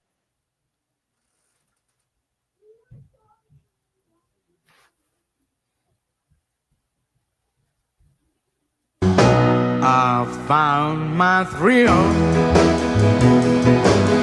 on Blueberry Hill. On Blueberry Hill. On our question of the night, which is, what are you looking more forward to seeing, Wicked or Gladiator 2 on the big Barbenheimer 2.0 weekend that starts next weekend? They're calling it Glicked. 2 huge films coming out. Conrad and I are both looking more forward to Wicked because we kind of think we've already seen Gladiator, even though it should be cool as well. My guest is Susan Kaya Sluicer. Susan, are you a movie fan? I am a movie fan. Are you going to see Wicked? Yes, my children have already asked to see Wicked and also Moana 2. So. Oh, your dance card's full. That's great. All right, so tell us about the event coming up through the holidays. This is exciting. Fridays, Saturdays, and Sundays from December 6th through the 15th. Is it just 2 weekends? It's okay, what's happening at Villa Louis at the home? Sure, there's 2 different events taking place. The main event for the general admission audience is we're starting to deck out the house for Christmas of 1893. It's the most documented time period of the family in town for Christmas. And so the house will be decorated. We have the family's restored Centennial D Steinway piano. We'll have a pianist at the piano. We'll have historic cooks making a variety of historic treats for the guests to try. Wow. And staff stationed throughout to let you stroll and see what it was like to have a Victorian traditional Christmas. And then the other event that's taking place those same weekends, Friday, Saturday, and Sunday, you have 6 different opportunities to have a high tea with us. Not in the home. We have a beautiful, another National Historic Landmark building is our Brisbois Fur Warehouse, and we transform it into a beautiful setting, and cooks in costume and a butler will escort you to the tea. You'll get to sit, have the tea, have a little program, and then you'll also be able to get a little bit of a behind the scenes look, and then also get to take a part of the house and the Christmas decorations and all that, surrounds the Christmas event at Villa Louis. That sounds like a lot of fun. I bet you guys get so excited too when you get to do that. It's like putting on a show, right? I mean, it's not unlike theater to a degree. It really is. We really transform the home, and we have a lot of fun, especially working with the recipes and working with the wood stoves that we have. So everything that is served will be, except for a few small little additions, we're cooking on the wood stoves that we have at the estate. You guys seem to do a lot of, in the guests I've had on from the Wisconsin Historical Society, a lot of your events or grounds involve Victorian homes. Is that just because they're a prominent home that was built in our history here in Wisconsin? Does it lend itself to Christmas, like in this case? What is it about the Victorian home that is so fascinating? I think especially for Christmas time with the Victorian home, is, we're starting to see greenery brought in. And we see, like the greenery, the Dousmans, we see what they're purchasing, and it's being shipped over by train from Milwaukee for this specific Christmas event. And we see a lot of fresh fruit coming over. They must have been serving some sort of fruit because of all of the gallons of lemonade and all the lemons that they were purchasing.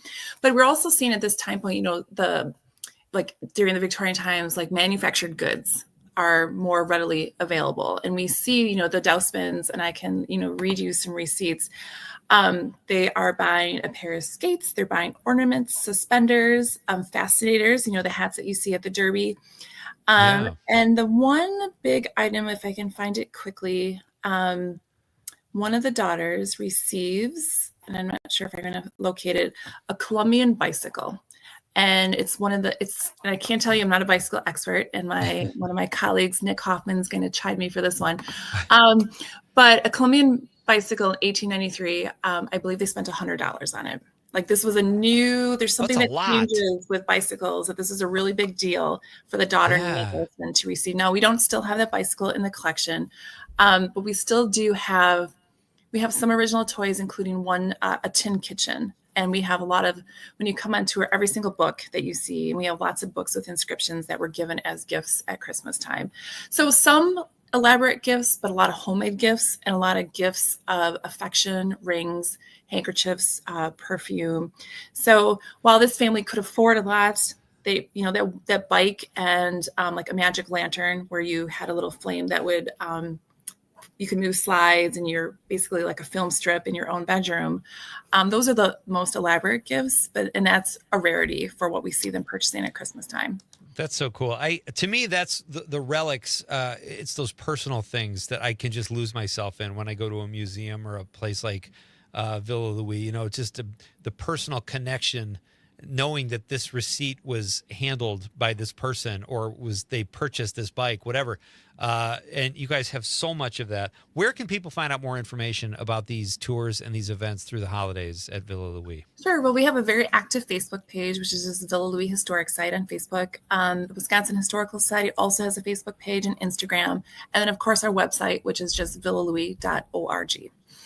Very good. This is really exciting. Do you have we talk about movies and TV a lot on this show, Susan. Can you recommend a binge watchable show that you might be watching at this point when you're done planning these great events?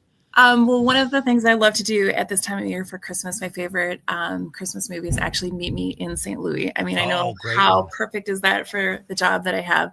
And The Grinch, with 3 young kids, The Grinch is our favorite, and we've already watched it like 3 times. Let me ask you this. We've got about a minute left. If you obviously you're a history buff, if you could go back in time to one of the Wisconsin Historical Society homes in the time that they are sort of showcased, what would it be? I would love to have seen what was happening up at Madeline Island. Like in the 1840s, actually. And so I love the Victorian time period, but I really love Wisconsin's early history, which we also touch on at Villa Louis with our early tribal nations. I think there's some really great stories that we're still working on to tell with the Wisconsin Historical Society. And we've got some new stuff coming out next year for Villa Louis that gets us back in earlier time. So there's some great history that we're still working on to tell. It's important, and we need to do more of it. Absolutely it is. And please come back again and tell us about all your new developments. That sounds really fun, and best of luck with the tours and with all the events happening at Villa Louis. Thank you very much. I appreciate it. You're welcome. Thanks, Susan. All right, that's Susan Caius-Lucer from the Wisconsin Historical Society. They do great work. Check it out. And all right, when we come back, we're gonna move on to yet another topic here on Nightlight. How are we doing this, Conrad? Is this like groundbreaking radio? Ice cream? Sure, we'll go with that. We will have filmmaker Nathan Deming coming up next. We'll read some of your texts. He's going to tell us about his film February, which is playing this weekend at the Milwaukee Independent Film Awards. And Nathan is a native Wisconsinite and a really good dude. You're not going to want to miss this right after Civic Media's award-winning news team keeps you informed. This is Pete Schwaba and Nightlight on the Civic Media Radio Network. But there ain't no doubt, early down here, we're gonna take what the heck got. When I'm out on the street, I walk the way I wanna walk.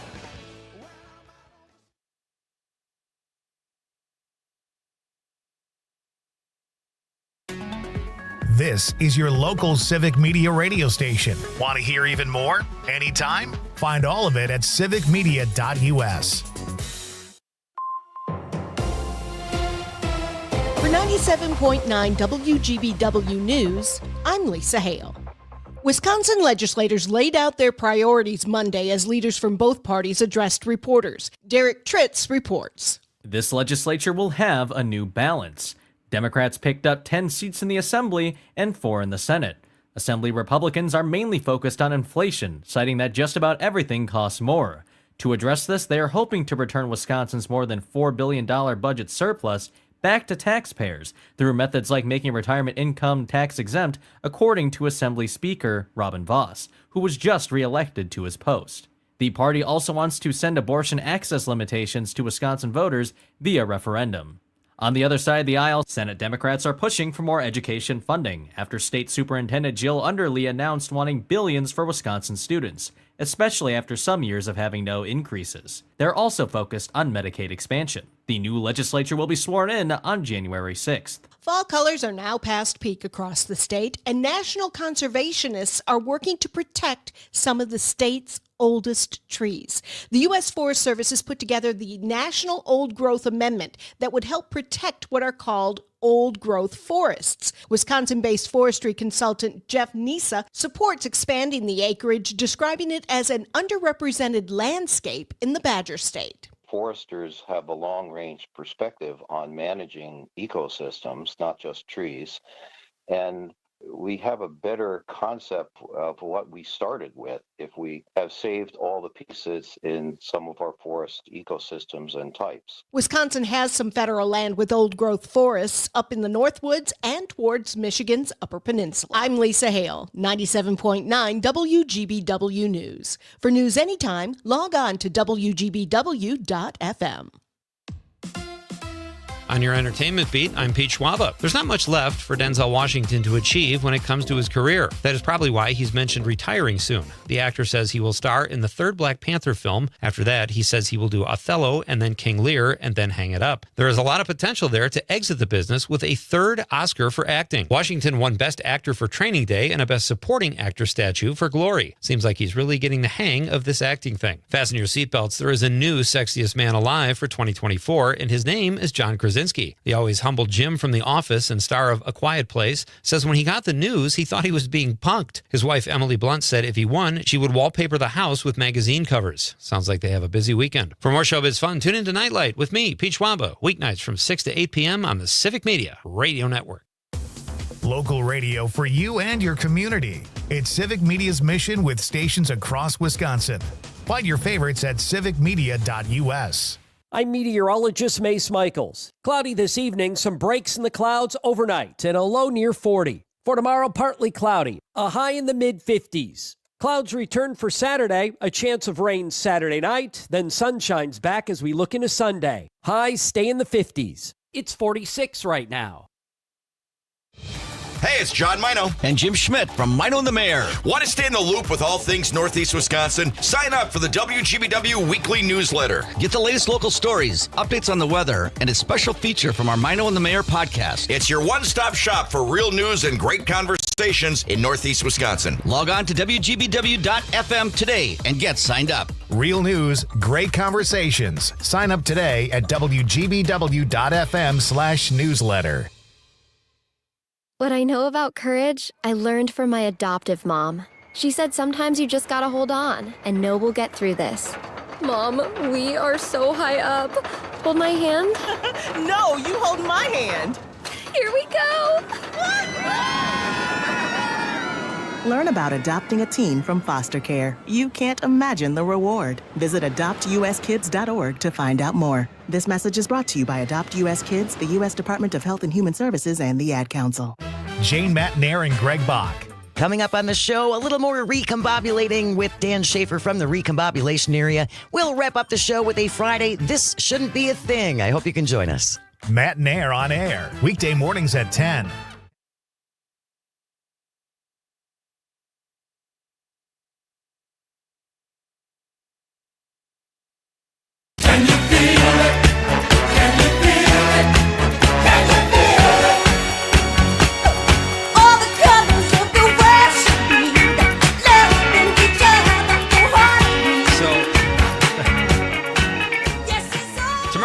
A bar band Friday night. Terry Barr will be here with new music and sparkling conversation like she is every Friday night. Can't wait for that. But also, we have the legendary, the one and only Frank Hermans will be here in studio tomorrow night at 6:35. So very excited. Frank just posted a picture on Facebook. He's like on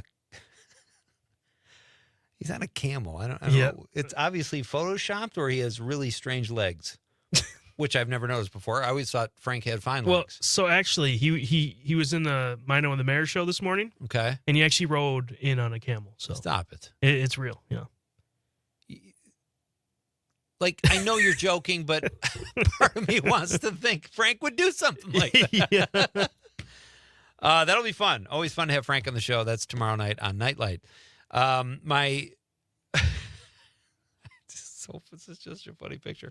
All right, we're going to move on, and we're going to talk some independent film right now with one of my favorite independent filmmakers and a good friend of mine. He is a native Wisconsinite who makes his home in Los Angeles currently. I believe he hails from the Eau Claire area, but he is a Wisconsin boy through and through. I don't know that, Conrad. He might hate Wisconsin. He's from here. I just ask him. How could you hate Wisconsin? I don't. I don't know. I think that should be our first question. I want to ask Nathan about his movie and also why he hates Wisconsin. But let's do that right now, and let's bring him in. This is Nathan Deming, the writer-director behind the film February, which you can catch this weekend at the Milwaukee Independent Film Awards. Nathan, why do you hate Wisconsin? I don't. You're putting words in my mouth. Hey, you can see I made it out of the ice fishing tent. Okay, so I got to give some background. When I host a show on PBS Wisconsin, and every year we do a film festival episode, and we preview films of the Wisconsin Film Festival. And Nathan's film, February, which is playing this weekend at the Milwaukee Independent Film Awards, was also at the Wisconsin Film Festival last spring. And when I had him on Director's Cut, this is the advantage of interviewing a filmmaker. You look like you were really in either an igloo or an ice shanty or something, and you had a coat on and a hat, and you had a fishing pole over the stream. Tell us what that was about. Well, the film is all about ice fishing, so I thought it'd be fun to Skype you. I always say Skype. Do you do that with words? Yes. That's the one burned in my brain. I'm Skyping you right now. I'll make a Xerox, and we can. Yeah, I thought it'd be fun to chat with you from Lake Altoona, and that's what I did until you informed me that there was no ice currently in Wisconsin at the time. It's a rough winter for the ice fishermen. No, but you were actually in your apartment in LA, and you had a tent set up in your living room. Yeah, it was like 90 degrees, and I was wearing like a big jacket, and I think if you remember, it was like kind of a slow show, so I sat there for like an hour questioning my entire life. Why did I do this? I hope it put a few more butts in the seats at the very least. Yeah. I appreciated your commitment to your film and giving a little variety to the show. So that was fun. But you're in another film festival this weekend, buddy, the Milwaukee Independent Film Awards. Are you coming in for that? I'm coming in for that. They're doing a Q&A. Nice. It sounds like it's going to be a fun, like a lot of people from around Wisconsin. So excited to bring the film to Milwaukee. And I mean, the film is about, well, you know what it's about, but it's part of my year project, my big grand scheme to make a film for every month of the year. So this is February, which is number 2 for people keeping track. So how is March coming along? March, I have March written. I have up to June. ready. Wow. Locked in the barrel. But Look at you. I'm working on a feature right now, so getting that prepped, and then I'll return to my to my month of the year. To your months. Yeah. So you're coming in. That's exciting. Can you tell people who might be listening who aren't filmmakers, talk about the film festival experience for an indie filmmaker? Why is it so great for someone like you or someone who makes an independent film?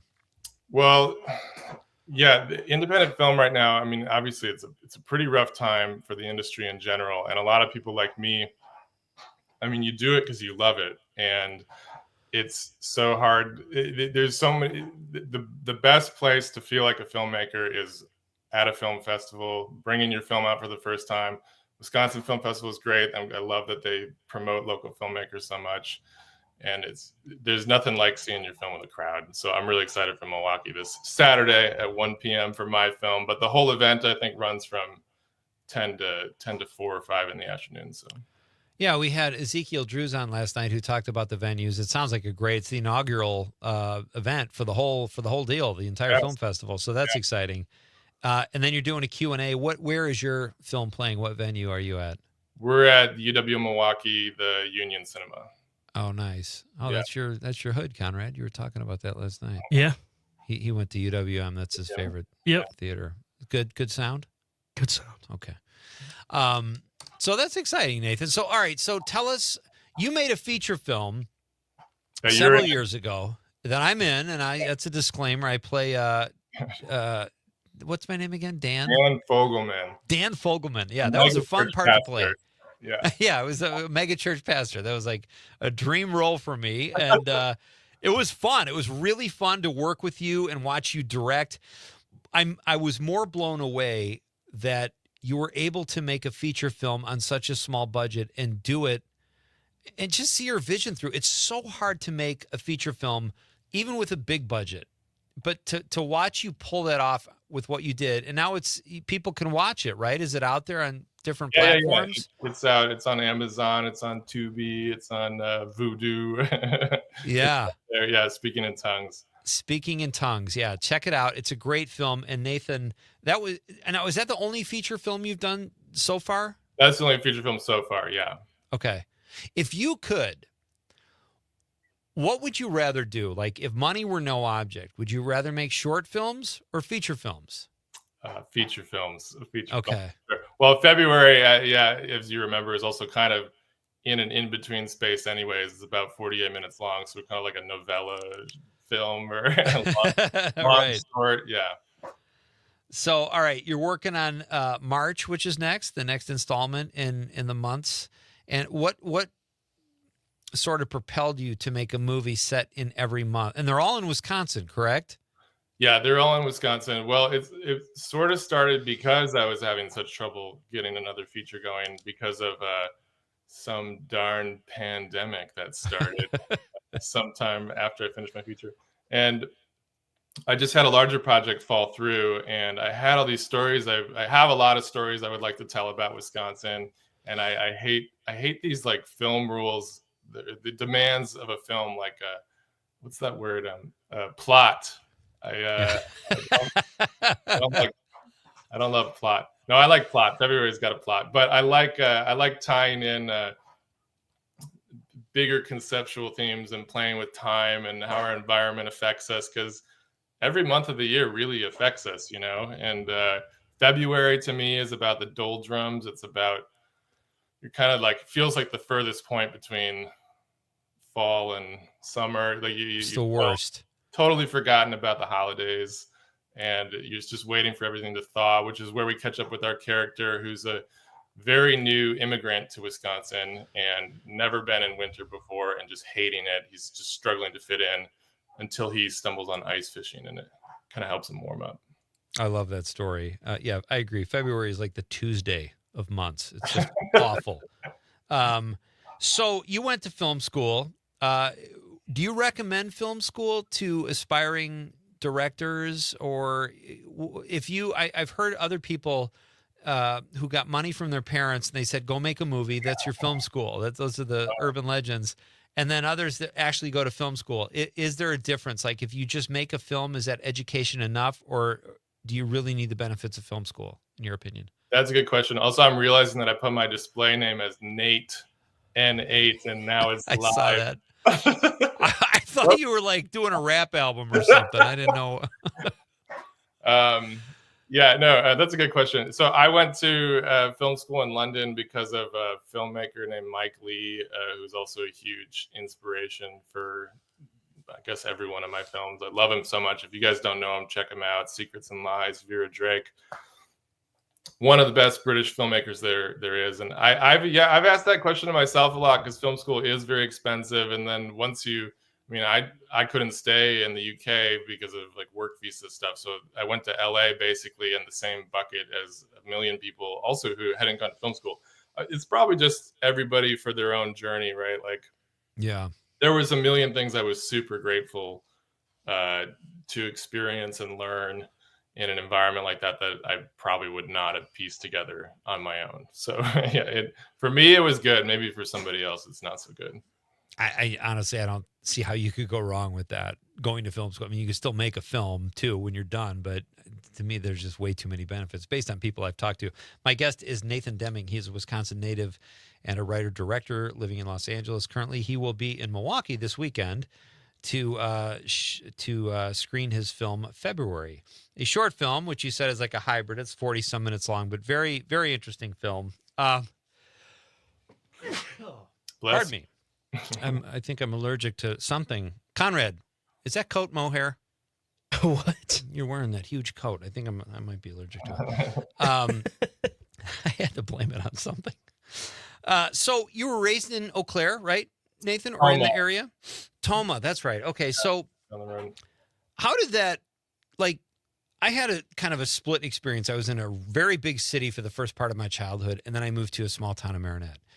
And I feel like at times that gave me comedic sensibilities or maybe a melancholy writing sensibility or something. What did being raised in Toma do for you as an artist? Like, what is in your soul from your upbringing that you bring to a script or a moving picture, so to speak? That's a good question, Pete. I do feel like it's coming out more the older I get, the more I write. I just kind of go back because I haven't lived in Toma for a long time now. Not to touch on something too topical, but with the election this last week, I felt kind of grateful for my Toma upbringing just to feel like I understand there's a huge divide right now. And I feel like I fully understand both sides because a lot of my friends in LA are like totally confused how this could happen. Very interesting. I feel like I'm like, no, I understand. I completely understand both sides of the chat. That's fascinating that you say that because we are polarized, but then there are people on other sides of the aisle who help people out of a ditch or, just do stuff in our good neighbors. That's what I think living in Wisconsin and in a smaller community, for me anyway, politics isn't like the big national, we believe this, we don't believe this. You're just in a community where you try to figure out problems. Well, and like I'm kind of trying to say with my films, ultimately my bigger message, I think, with the year stuff is that I think there is more that unites us than divides us. But our environment completely informs us. So people who, live in a rural life have a completely different sense of priorities. Correct. Than people in LA and New York. So that's, it's interesting. I mean, that's what I'm kind of trying to do here every night is just, let's talk about movies and comedy and music and like the things that unite us. Nice. Yeah. Do you have our question tonight, Nathan? And can you stick around after we do a quick break? Yeah, totally. Okay. But our question tonight, I think we have time to ask you this before we go to the break. I don't know if you heard about this. Barbenheimer 2.0 is happening next week in Glick. And our question tonight is, what are you looking more forward to seeing, Wicked or Gladiator 2? I say Wicked. I'm very excited to see Gladiator 2, but I feel like we've kind of seen it, or I have an idea of what it will be. Wicked, the buzz is ridiculous. Conrad agrees. The texts have been kind of split down the middle. What are you looking most forward to seeing? Well, why are we calling it Glicked and not Wadiator? Because that sounds obscene. Nathan just created a sex term on Nightlight. Gladiator. I like that. You know, I have a bone to pick with Wicked. Have you been watching the trailers? No, but tell it. We've got about 30 or 40 seconds before we have to go to break. So you can either hold it, or if it's quick, you could tell us. Well, very quick. I like Wicked. I saw Wicked in high school. I remember how big Wicked is. They have been hiding the fact that it's a 2-parter film. Yes. So after I got burned with Horizon this summer, I'm not into the hidden 2-parter. Well, and Costner's was like a 4-parter, and they were all 3. That's longer than a TV season. That's ridiculous. All right, we'll get to this. We'll pick it up here when we come back. Nathan Deming is here. He is a native Wisconsin filmmaker and the writer-director behind the film February. We'll talk more with Nathan in just a couple minutes. This is Pete Schwaba and Nightlight on the Civic Media Radio Network.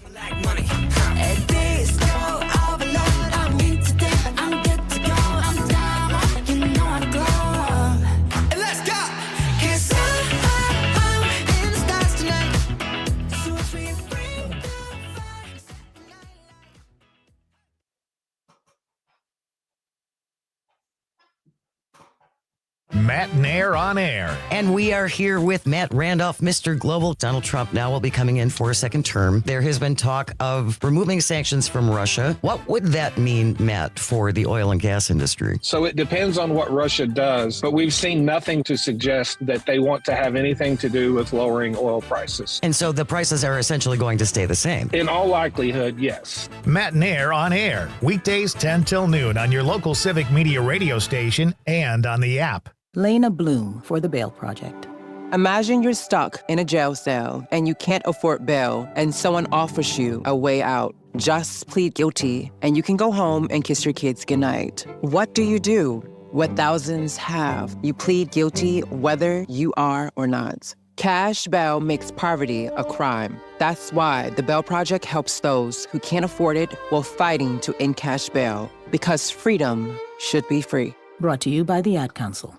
From the Lake Shore to Lake Winnebago. Door to Fond du Lac counties. Northeast Wisconsin is special for many different reasons. I'm Lisa Hale. And I'm Terry Barr. Family and fun. Safe communities and friends. We're featuring all of it as part of New Wisco Weekend, a news magazine show just for you, and highlighting what makes the Fox Valley and Green Bay area a great place to live. Join us. New Wisco Weekend, Saturday mornings at 8, Sundays at 11 on WGBW and WISS and the Civic Media app.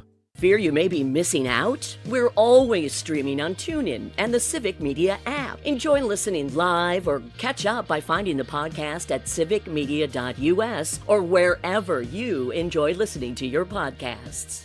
Out here in the middle of these acres, it can feel like you're the only person on Earth. That's how it feels when you're struggling with your mental health. But you don't have to feel alone. Find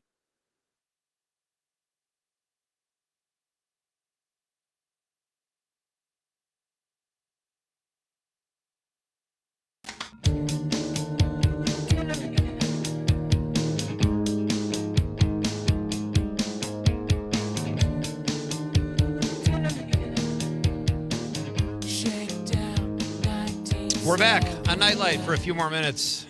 It is almost Friday. We're doing a show. We did a show Monday, and we tried to make it feel like a Thursday. I don't know, last night kind of felt like a Monday. Well, now we just stick to the days, actually. Yeah, so Thursday show feels like Thursday. Friday shows feel like Friday. But it's a little bit of a letdown because we already did a Thursday show. What? That wasn't a popcorn pick of the week, though. True. Just this game I play in my head. My guest right now is Nathan Deming. He's helping us close down the show tonight. He's a writer-director from Tomah, Wisconsin, who is a very, I would call you a prolific filmmaker, Nathan. You're always working on something. I wish I had your, tenacity when it comes to, I feel like I love making movies so much, but I don't do it.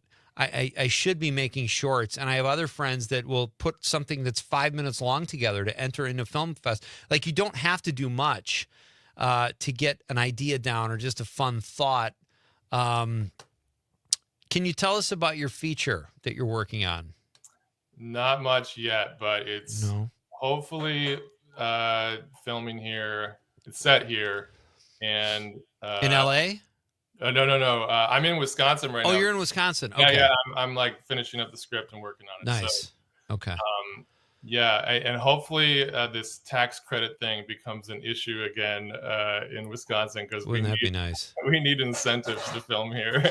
Yeah, I know. I hope. Have you heard anything? I actually just emailed Jeff Kurz to get him back on the show to give us an update. I hope it happens, but what have you heard? I thought it died in April again, right? But I just saw it popped up kind of in my feed again in the past few weeks. So I thought I read that there's kind of rumblings. So maybe I'm trying to manifest it into being. Just talk about it and it'll happen. I People thought are there was saying. a revisit happening, but I could be wrong. Yeah, I hope so. So, all right. So you can't tell us much, or you won't tell us much. I'm sure you go on other radio shows and talk all about your new fancy feature film, but where was February filmed? Where did you go specifically in the state? Because you do have some beautiful photography. The most beautiful stuff was Toma, Wisconsin. Nice. It was kind of split between Eau Claire and Toma. Winter, I think, always looks good, but my favorite location in the movie is the Toma Cash Store, which I grew up going to. It's just this amazing old department store. They were really super nice. Let us film there. So That's pretty cool. Yeah. Did you answer the question what you're looking forward to seeing more, Gladiator 2 or Wicked? For Gladiator. Gladiator? Yeah. For Wicked. Watch your language. Well, if it's like Barbenheimer, I got to do both now. Although, did you say before I came on, I heard you say that Denzel's retiring, or he's going to do like 2 more films? He's talked about retiring now for a few months, and he's going to do the new Wakanda, Black Panther 3. Right. He wants to do King Lear and Othello. He's going to do those 3, and then supposedly he's going to hang it up. So I can pretty much guarantee with the just the idea that he's going to retire and those roles, he's going to get one more Oscar. They're going to send him out with an Oscar for either King Lear or Othello or Black Panther 3. Who knows? The rumblings I've heard is that he's like incredible in Gladiator 2. So I will be honest, he is the reason I most want to see Gladiator 2. I think he's so phenomenal. Yeah. And I used to really like him. Now, as he gets older, I just think he's gotten better, and I just love the guy. I think he's fantastic. So yeah. I just rewatched Philadelphia last week. He's so good in that movie. Oh, yeah. Are you watching anything you can share with us? Any good bingeable television programs? I'm watching Perry Mason right now, the 1950s one. If you want a hint of what my film might be about that I'm currently writing. Let me go explore that roadmap. Wait, you're watching the 50s show, not the new remake on HBO. Oh yeah, not the remake. Dude, the remake on HBO is phenomenal. Oh, is it good? I love it. Oh, I honestly, I don't know which season I like better. I love the actor. The cast is great. And I love anything shot that's made to look like 1940s LA. I loved LA Confidential. So yeah, I love it. And I've only seen a couple episodes of the original show. So how is that show?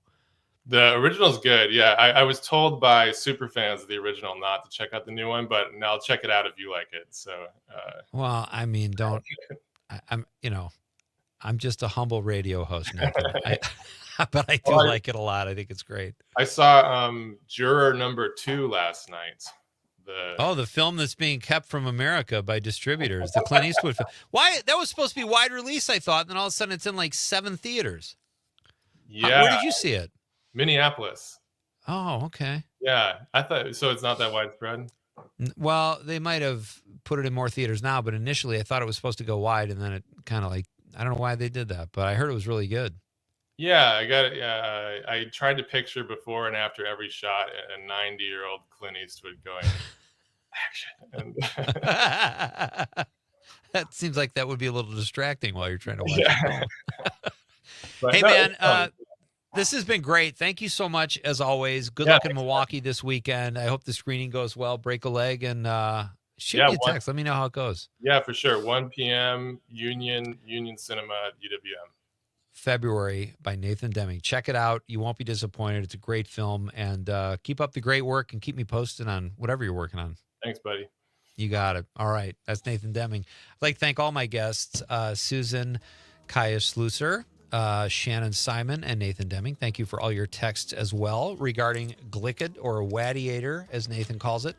I could really roll with either one of those, to be honest with you. I think Glickit's. I like Glickit. Do you? Wadiator's growing on me, though. Wadiator. Wadiator. Did I say gladiator? Wadiator.